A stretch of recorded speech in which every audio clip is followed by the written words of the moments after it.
राधे राधे, जय श्री कृष्ण।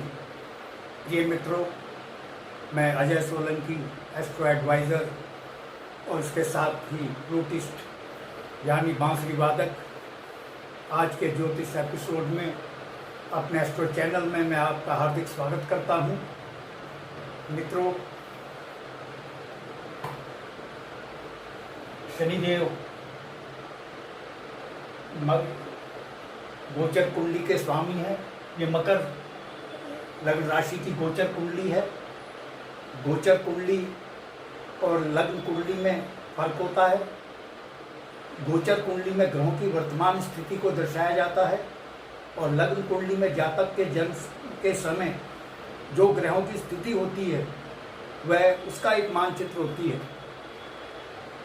मित्रों, वर्ष 2024 की मकर लग्न राशि की गोचर कुंडली के स्वामी शनिदेव द्वितीय भाव में विराजमान है और शनिदेव चूंकि लग्न के स्वामी हैं और लग्न के स्वामी होकर के द्वितीय भाव यानी धन भाव में विराजमान है।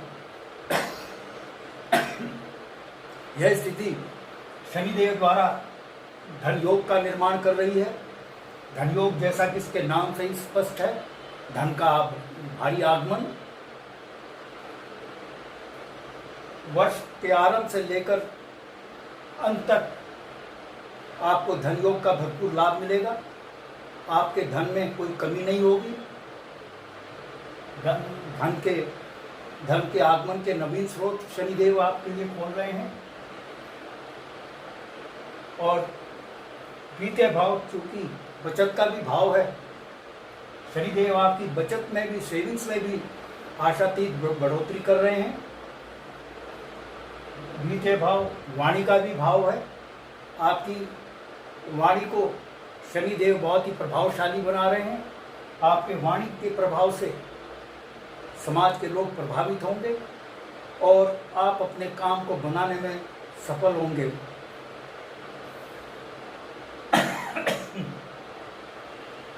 और ये द्वितीय भाव कुटुंब का भी भाव है। कुटुंब के सदस्यों से आपका भरपूर तालमेल रहेगा। शनिदेव की द्वितीय भाव से तृतीय दृष्टि जो है चतुर्थ भाव पर पड़ रही है। लग्न स्वामी की जब दृष्टि भाव पर पड़ती है, जिस भाव पर भी पड़ती है, उस भाव के फलों में वृद्धि होती है। ऐसा ज्योतिष विज्ञान का सिद्धांत है। क्योंकि शनिदेव जो कि लग्न स्वामी हैं, इनकी दृष्टि तृतीय दृष्टि चतुर्थ भाव पर पड़ रही है। और चतुर्थ भाव जो है भौतिक सुख सुविधाओं का भाव है। आपके भौतिक सुख सुविधाओं में शनिदेव भारी वृद्धि कर रहे हैं। नवीन वाहन खरीदने, नवीन भवन निर्माण के योग बन रहे हैं। आपकी जो अन्य गैजेट्स हैं, नया मोबाइल, नया इलेक्ट्रॉनिक गैजेट्स, उसके खरीदने के योग बन रहे हैं। माता के स्वास्थ्य में वृद्धि शनिदेव कर रहे हैं, क्योंकि चतुर्थ भाव जो है माता का भी भाव है। और इसके साथ ही माता से आपके संबंध बेहतर रहेंगे। शनिदेव की जो सप्तम दृष्टि है वो अष्टम भाव पर पड़ रही है। अष्टम भाव हालांकि कुंडली का बहुत अशुभ भाव होता है, लेकिन चूंकि लग्न स्वामी की दृष्टि अष्टम भाव पर पड़ रही है, इसकी अशुभता में कमी आ रही है। यह अष्टम भाव रोग, मृत्यु, अकाल मृत्यु, दुर्घटना, मृत्यु तुल्य कष्ट से संबंधित बातों का, अशुभ बातों का भाव है। लेकिन फिर भी आपको सावधानी बरतनी है, क्योंकि लग्न कुंडली गोचर कुंडली सावधान कर रही है कि आप सावधानी अपनाएं। लेकिन शनिदेव आपको एक सुरक्षा कवच प्रदान कर रहे हैं इन अशुभताओं से बचने के लिए। शनिदेव की जो दशम दृष्टि है एकादश भाव में पड़ रही है।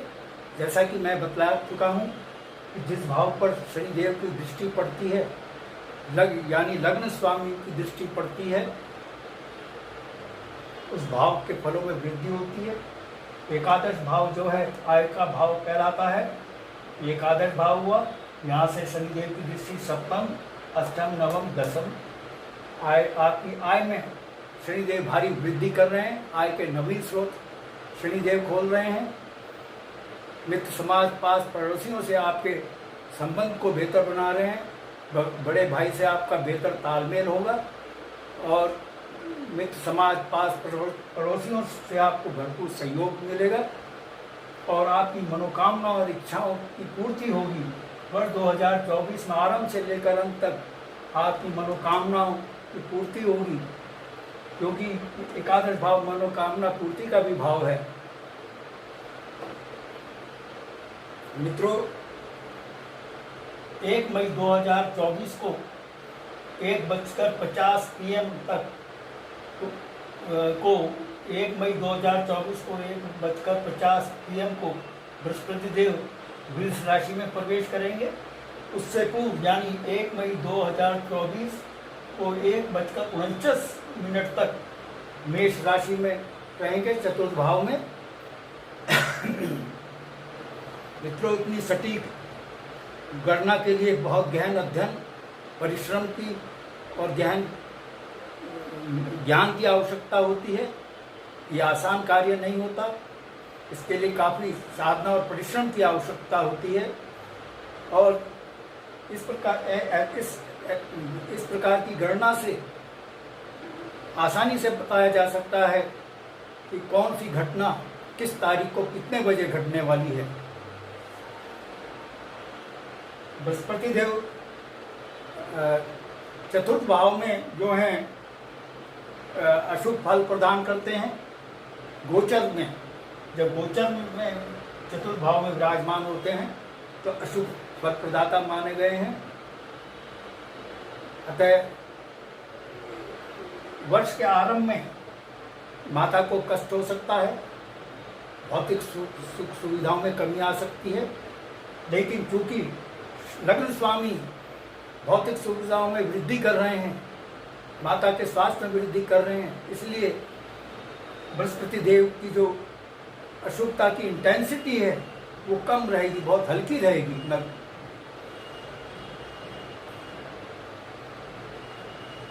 1 मई 2024 को 1:50 PM को बृहस्पति देव वृष राशि में प्रवेश करेंगे पंचम भाव में बृहस्पति देव बहुत शुभ फल प्रदान करते हैं, क्योंकि पंचम भाव के बृहस्पति देव नैसर्गिक स्वामी होते हैं। जब नैसर्गिक स्वामी अपने भाव में विराजमान होता है तो उसके शुभ फलों में भारी वृद्धि करता है। पंचम भाव आकस्मिक धन लाभ का भाव है। आपको किसी भी स्रोत से आकस्मिक धन लाभ हो सकता है।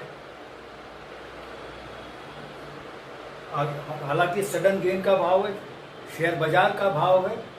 जिन लोगों ने शेयर बाजार में इन्वेस्टमेंट किया है उनको शेयर बाजार से भारी मुनाफा हो सकता है। और यह वक्त समय जो मैंने बतलाया है शेयर बाजार में इन्वेस्टमेंट करने के लिए बहुत ही माकूल है।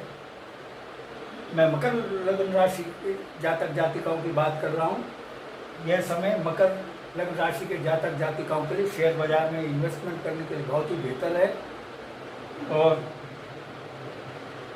बृहस्पति देव मकर लग्न राशि के जातक जातिकाओं को पंचम भाव में विराजमान होकर संतान सुख प्रदान कर रहे हैं। संतान पक्ष से आपको शुभ समाचार मिल सकता है।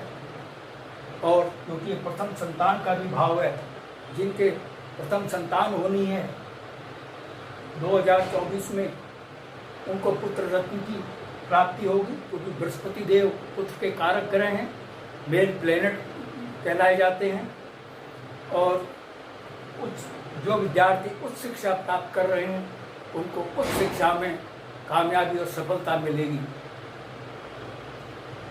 बृहस्पति देव की यहाँ से पूर्ण दृष्टि यानी सप्तम दृष्टि एकादश भाव में पड़ रही है। एकादश भाव जो है नियमित आय का भाव है।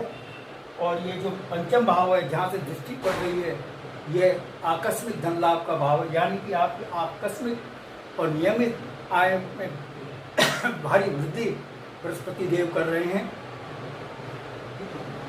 आपके लिए आय के नवीन स्रोत खोल रहे हैं और किसी अन्य आकस्मिक स्रोत से भी आपको आकस्मिक धन लाभ का समाचार मिल सकता है। आपकी आय में, नियमित आय में आशातीत वृद्धि कर रहे हैं। आपके मित्र समाज पड़ोसियों से संबंधों को बेहतर बना रहे हैं, जो काम शनिदेव कर रहे हैं, और शनिदेव भी आपकी आय में वृद्धि कर रहे हैं। और बृहस्पति देव भी, यानी आपकी वर्ष 2024 अगर मैं वर्ष 2024 को अगर आपकी आय का वर्ष कहा जाए, इसमें अतिशयोक्ति नहीं होगी। तो 2024 में मकर लग्न राशि के जातक जातिकाओं की आय में भारी वृद्धि होने की प्रबल संभावना दिखाई पड़ रही है। आपका मित्र समाज पड़ोसियों से बेहतर तालमेल रहेगा, बेहतर बड़े भाई से बेहतर संबंध रहेंगे, और आपकी मनोकामनाओं को बृहस्पति देव पूरा कर रहे हैं। जो चिर प्रतीक्षित मनोकामनाएं हैं, जिनका पूर्ण होने का आप इंतजार कर रहे हैं लेकिन नहीं हो रही है पूर्ण, वो 2024 में वो आपकी मनोकामनाएं बृहस्पति देव पूर्ण करने जा रहे हैं। बृहस्पति देव की जो पंचम दृष्टि है, 1, 2, 3, 4, 5 नवम भाव पर पड़ रही है। नवम भाव जो है भाग्य का भाव कहलाता है, जिसके नैसर्गिक स्वामी बृहस्पति देव हैं। जब अपने स्वामित्व वाले भाव पर ग्रह की दृष्टि पड़ती है तो उसके भाव के शुभ फलों में वृद्धि होती है, यानी आपके भाग्य में बृहस्पति देव भारी वृद्धि कर रहे हैं। 1 मई 2024 को 1:50 PM से आपके भाग्य को भारी उछाल बृहस्पति देव दे रहे हैं। कदम कदम पर भाग्य आपका साथ देगा और ये स्थिति वर्ष के आखिर तक रहेगी। जो विद्यार्थी देश में उच्च शिक्षा पाने की मनोकामना रखते हैं लेकिन मनोकामना पूर्ण नहीं हो रही है, 1 मई 2024 को 1:50 PM से उनकी मनोकामना पूर्ण होने के योग बन रहे हैं। देश में शिक्षा पाने के योग बन रहे हैं और धर्म कर्म दान के प्रति बृहस्पति देव आपकी रुचि बढ़ा रहे हैं। इस प्रकार से आपके पुण्यों में भी वृद्धि बृहस्पति देव कर रहे हैं। जब धर्म कर्म में आप करेंगे, धर्म कर्म करेंगे, अच्छे कार्य करेंगे, दान करेंगे, दान पुण्य का काम करेंगे, तो पुण्य फलों में तो वृद्धि होगी ही। तो स्वाभाविक है, ये तो हमारे ग्रंथों में लिखा है, गीता में, भगवद गीता में भी कहा गया है। और विदेश यात्रा के भी योग बन रहे हैं, तो लंबी धार्मिक यात्राओं के भी योग बन रहे हैं। 1 मई 2024 1:50 PM से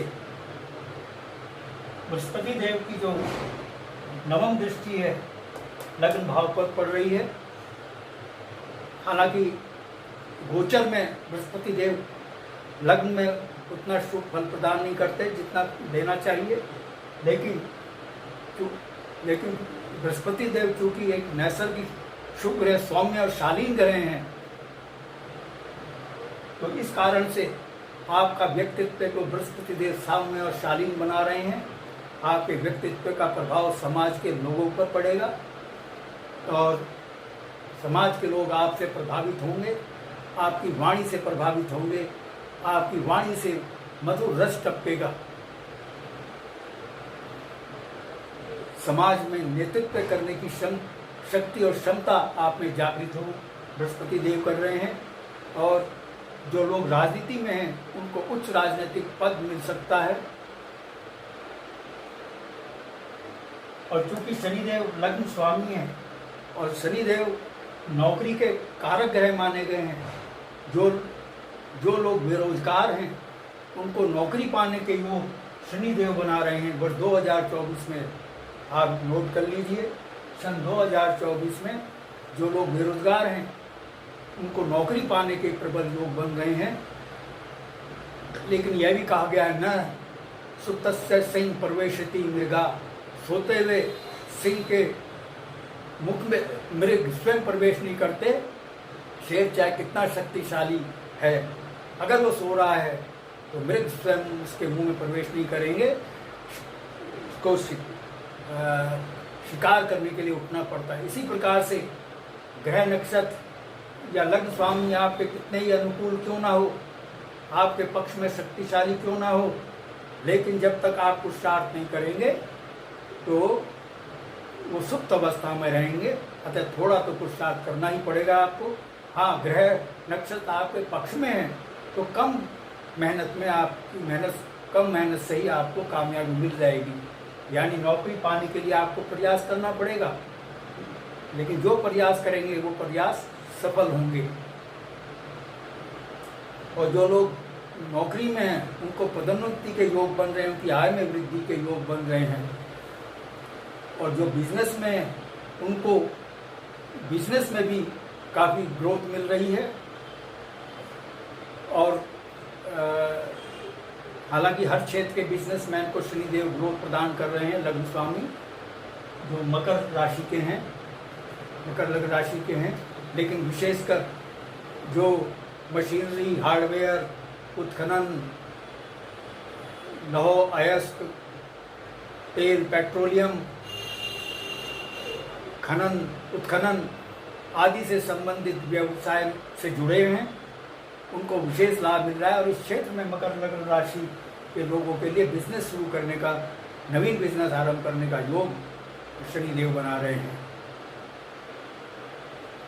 तो मित्रों, अब मैं आपको बतलाऊंगा, क्षमा करें, मंथ वाइज अप्रैल मकर लग्न राशि के जातकों के लिए मंथ वाइज वर्ष 2024 कैसा रहेगा। मित्रों, 15 जनवरी से 12 फरवरी तक 15 जनवरी से 12 फरवरी तक सूर्यदेव मकर लग्न राशि के जातक जातिकाओं की गोचर कुंडली के प्रथम भाव में यानी लग्न भाव में विराजमान रहेंगे। और 13 फरवरी से 13 मार्च तक द्वितीय भाव में विराजमान रहेंगे। लग्न भाव में और द्वितीय भाव में गोचर कुंडली में सूर्यदेव शुभ फल प्रदाता नहीं माने गए हैं। इन भाव में सूर्यदेव अशुभ फल प्रदान करते हैं। यानी 2 महीने 15 जनवरी से लेकर 12 अप्रैल तक आपको सूर्यदेव की अशुभता का सामना करना पड़ सकता है, जिसमें से 15 जनवरी से लेकर 12 फरवरी तक आपको अधिक परिश्रम, शारीरिक श्रम, पत्नी की चिंता व उदर रोग सता सकते हैं। और आपका प्रवास घर से भी दूर हो सकता है, आपका दूर ट्रांसफ़र हो सकता है। और 13 फरवरी से 13 मार्च तक आपको रोग, धनहानि, बचत में कमी, कलह, चिंता व धोखे का सामना करना पड़ सकता है। आपके खर्चों में वृद्धि हो सकती है, शारीरिक कष्ट आपको और अधिक परिश्रम करना पड़ सकता है। 13 फरवरी से लेकर 13 मार्च तक आप अपने क्रोध पर काबू रखें। सूर्यदेव आपके स्वभाव को क्रोधी बनाएंगे। और जैसा कि आप जानते हैं, क्रोध विवेक का शत्रु होता है, सोचने समझने की शक्ति हर लेता है। अतः क्रोध पर काबू रखें। ज्योतिष विज्ञान को डराने का कार्य नहीं करता, सावधान करता है।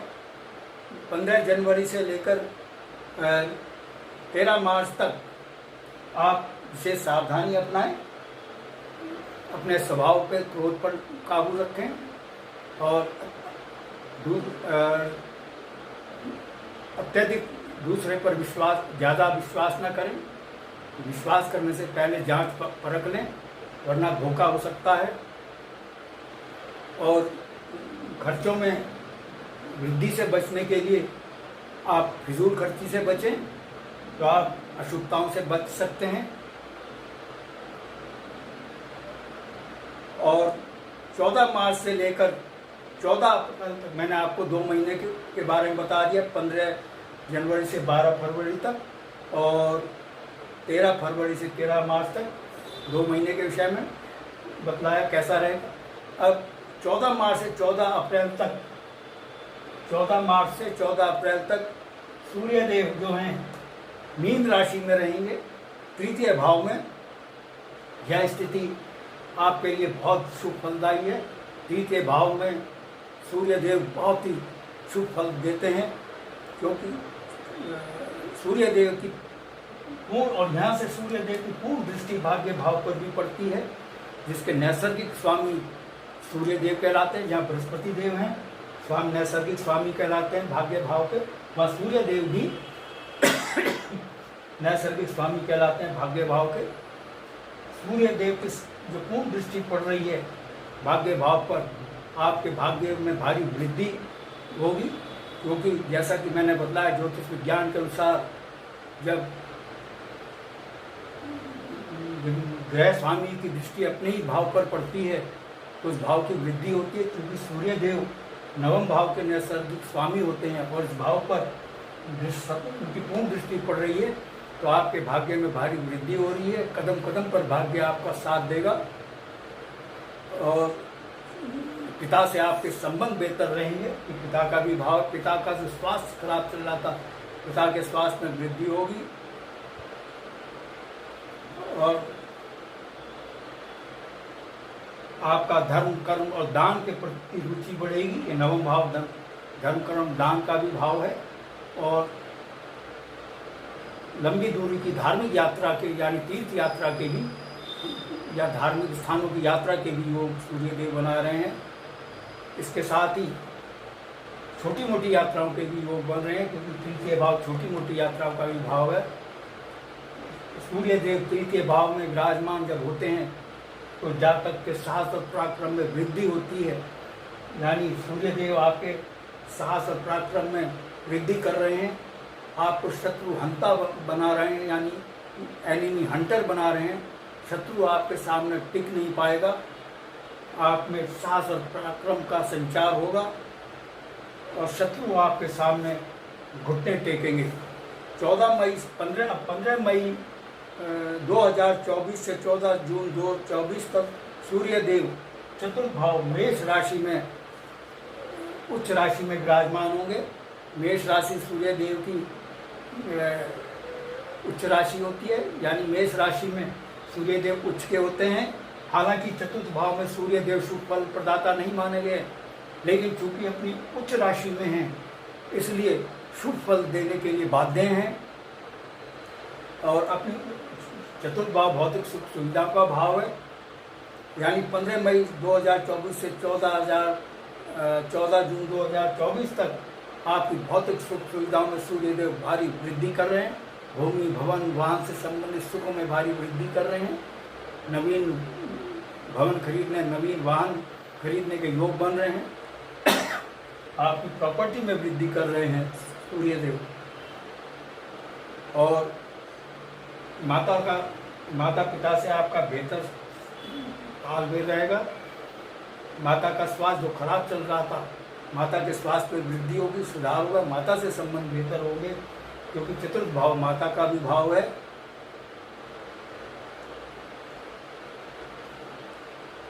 पंचम भाव, इसके बाद 15 जून से 15 जुलाई तक 15 जून से 15 जुलाई तक सूर्यदेव पंचम भाव में विराजमान होंगे। पंचम भाव में सूर्यदेव अशुभ फल प्रदाता होते हैं, यानी अशुभ फल प्रदान करते हैं, यानी आपके मित्रों से वाद विवाद हो सकता है और धन हानि हो सकती है। और क्योंकि आपकी भौतिक सुख सुविधाओं में वृद्धि हो रही है, तो जब भौतिक सुख सुविधाओं में वृद्धि होती है तो खर्चों में भी वृद्धि होती है। अतः आपको आर्थिक तंगी का सामना करना पड़ सकता है। लेकिन चूंकि शनिदेव धन योग का निर्माण कर रहे हैं, जैसा कि मैंने बतलाया पूर्व में, और शनिदेव और बृहस्पति देव दोनों मिलकर आपकी आकस्मिक नियमित आय में भी भारी वृद्धि कर रहे हैं, इसलिए इस समस्या, आर्थिक तंगी की जो समस्या है, इसकी इंटेंसिटी कम रहेगी। लेकिन फिर भी आपको अधिक खर्चों से बचना है, नहीं तो आर्थिक तंगी का थोड़ा सामना करना पड़ सकता है। और इसके साथ ही जब सूर्य देव 15 जून से 15 जुलाई तक पंचम भाव में विराजमान होंगे, संतान पक्ष से आपको थोड़ा कोई अशुभ समाचार मिल सकता है या कष्ट हो सकता है संतान से संबंधित, और मन में अस्थिरता भी आ सकती है और आकस्मिक कोई धन हानि भी हो सकती है। ज्योतिष विज्ञान डराने का काम नहीं करता है, सावधान करता है। यदि आपने सावधानी अपनाई तो आप अशुभता से बचे रह सकते हैं। सूर्य देव की आराधना करें, सूर्य देव का दान करें, और गुड़ में दलिए में गुड़ मिलाकर गाय को, गौ माता को खिलाएं तो आप इन अशुभताओं से बिल्कुल बचे रहेंगे। और गायत्री मंत्र का जाप करें सूर्योदय के आसपास और सूर्यास्त के आसपास दोनों वक्त 6-6 बार गायत्री मंत्र का अर्थ समेत जाप करें। गायत्री मंत्र से सूर्य देव प्रसन्न होते हैं, आपकी अशुभता से रक्षा होगी। 16 जुलाई से 16 अगस्त तक सूर्य देव आपके षष्ठम भाव में विराजमान होंगे। षष्ठम भाव में सूर्य देव बहुत ही शुभ फल प्रदान करते हैं। इस षष्ठम भाव हालांकि अशुभ भाव होता है, रोग ऋण शत्रु का भाव होता है, यानी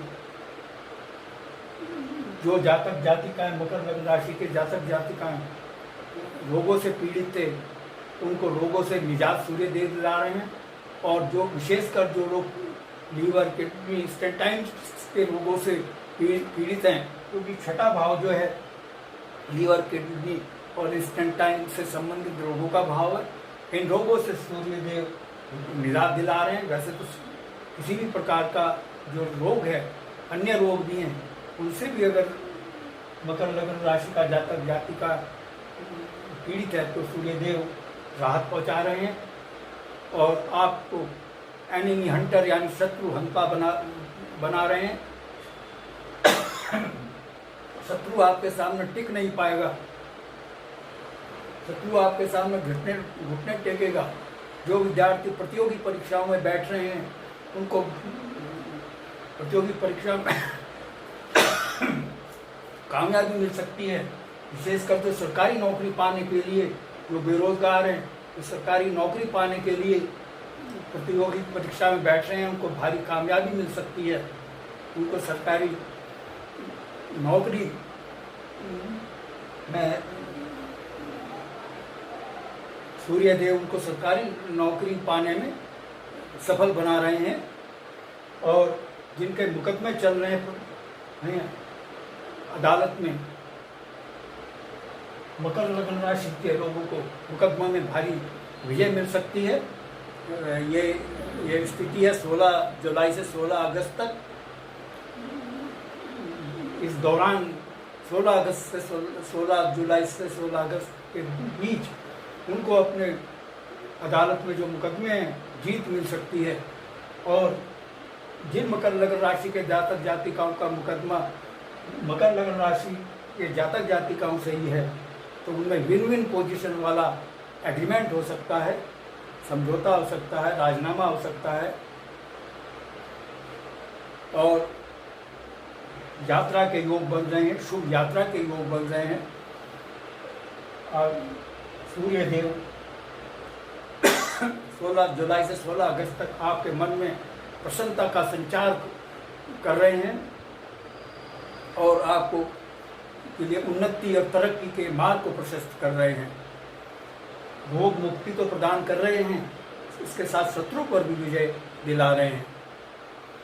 17 अगस्त से 16 सितंबर तक सूर्य देव कर्क राशि सप्तम भाव में विराजमान होंगे। सूर्य देव सप्तम भाव में शुभ फल देते हैं, अशुभ फल प्रदान करते हैं। सूर्य देव सप्तम भाव में विराजमान होकर आपको व्यक्ति भाग दौड़ और शारीरिक श्रम से निर्बलता, उदर विकार और पत्नी से विवाद और आर्थिक तंगी, अपयश व मानसिक क्लेश दे सकते हैं। इस अशुभता से बचने के लिए मैंने बतलाया सावधानी अपनाएं। सावधानी के अतिरिक्त आप सूर्य देव की आराधना सूर्य देव की आराधना कर सकते हैं और सूर्य देव के मंत्र का जाप करें। गायत्री मंत्र का दोनों वक्त सूर्योदय और सूर्यास्त के आसपास दोनों बार दिन में गायत्री मंत्र का 6 बार जाप करें और गाय को दलिये में गुड़ मिलाकर खिलाएं तो निश्चित रूप से आप अशुभता से बचे रहेंगे।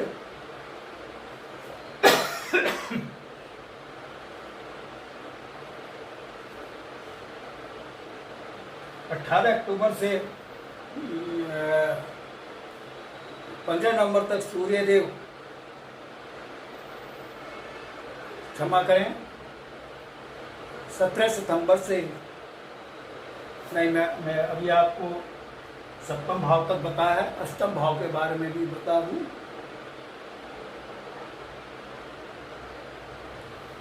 सत्रह सितंबर से 17 अक्टूबर तक सूर्य देव अष्टम भाव में स्वयं राशि सिंह राशि में विराजमान रहेंगे। इस भाव में सूर्य देव जो है अष्टम भाव में, हालांकि अशुभ फल देते हैं, लेकिन चूंकि स्वयं राशि में विराजमान है इसलिए आपको अशुभ फल प्राप्त नहीं होंगे। अष्टम भाव कुंडली का सबसे शुभ भाव है। ये रोग, ऋण, मृत्यु, तुल्य, कष्ट का भाव कहलाता है। जैसा कि मैं पूर्व में बतला चुका हूँ, तो दुर्घटना का भाव कहलाता है। सूर्य देव इन अशुभताओं से आपको अभेद्य सुरक्षा कवच प्रदान कर रहे हैं, लेकिन फिर भी आपको सावधानी अपनानी है। 18 अक्टूबर से 15 नवंबर तक सूर्य देव कन्या राशि में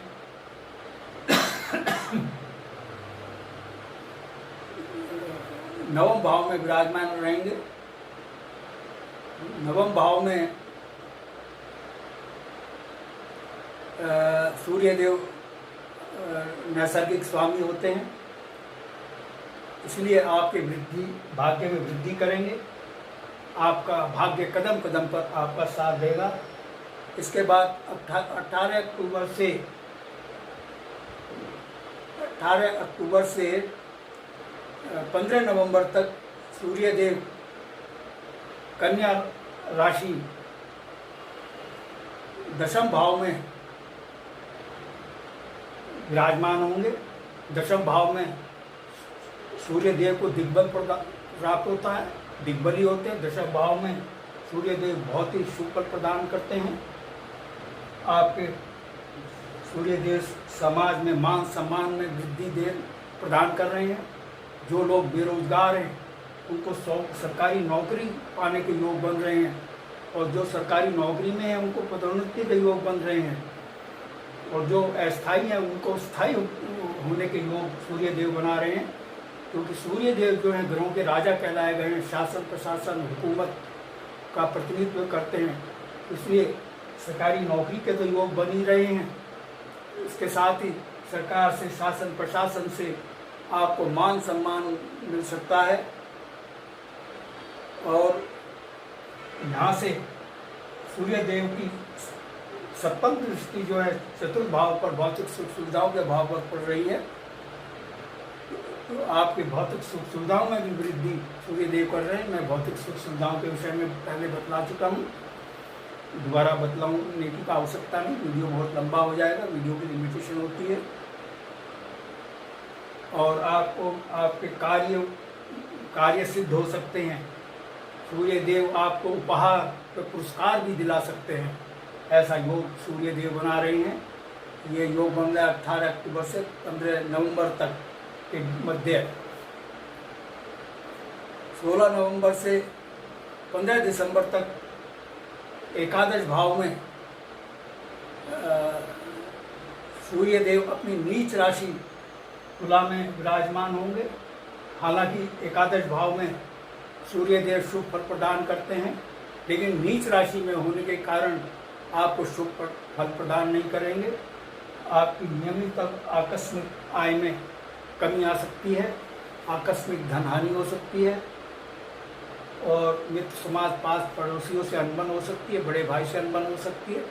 लेकिन चूंकि शनिदेव और बृहस्पति देव एकादश भाव में शुभ फल प्रदान कर रहे हैं, इसलिए सूर्य देव द्वारा जो अशुभता पैदा की जा रही है उसकी इंटेंसिटी में कमी रहेगी।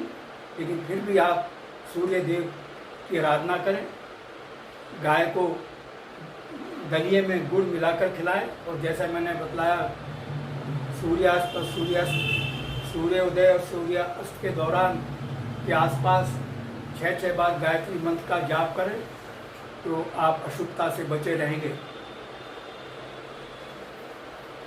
16 दिसंबर से सूर्य देव वृश्चिक राशि यानी द्वादश भाव में विराजमान रहेंगे। द्वादश भाव में सूर्य देव अशुभ फल प्रदाता माने गए हैं। इस भाव में विराजमान होकर सूर्य आपको कुसंगति की ओर, नीच संगति की ओर प्रेरित कर सकते हैं, और आपको विश्वासघात हो सकता है। आपके संगी साथी आपके साथ विश्वासघात कर सकते हैं, शारीरिक कष्ट हो सकता है, व्यय में वृद्धि हो सकती है क्योंकि व्यय का भी भाव है, और कानूनी पचड़े में आप फंस सकते हैं, और कानूनी दंड और शत्रुओं के षड्यंत्रों का भी सामना करना पड़ सकता है। आप सूर्य देव की आराधना करें, सूर्य देव का दान करें, जैसा कि मैंने बतलाया कि दलिए में गुड़ मिलाकर गाय को खिलाएं, और सूर्यास्त और सूर्योदय के समय 6 बार गायत्री मंत्र का जाप करें। गायत्री मंत्र से सूर्य देव प्रसन्न होते हैं, और सूर्य देव को जल चढ़ाएं। तो मित्रों, कुल मिलाकर मकर राशि के लिए 2024 का वर्ष बहुत ही शुभ है। नियमित और आकस्मिक आय में भारी वृद्धि हो रही है। हालांकि सूर्य देव कुछ समय के लिए अशुभता पैदा कर रहे हैं, लेकिन वो अशुभता की तीव्रता कम रहेगी, उस अशुभता की तीव्रता कम रहेगी, क्योंकि शनिदेव और बृहस्पति देव आप को भारी लाभ पहुंचा रहे हैं। और मैं उन्हें दोहरा दूँ, सूर्य देव का आप दान करें, सूर्य देव का जाप मंत्र का, बीज मंत्र का जाप करें, और गुड़ और दलिया मिलाकर गाय को खिलाएं तो अशुभता से आप बचे रहेंगे। मित्रों, जो मैंने शुभ बातें बताई हैं आपको, मैं ईश्वर से प्रार्थना करता हूँ यह 2024 वर्ष उससे भी अधिक शुभ और फल अच्छा, बेहतरीन और फलदायी हो। मित्रों, यदि आपको मेरा ये एपिसोड पसंद आया है, I request you to please subscribe my channel.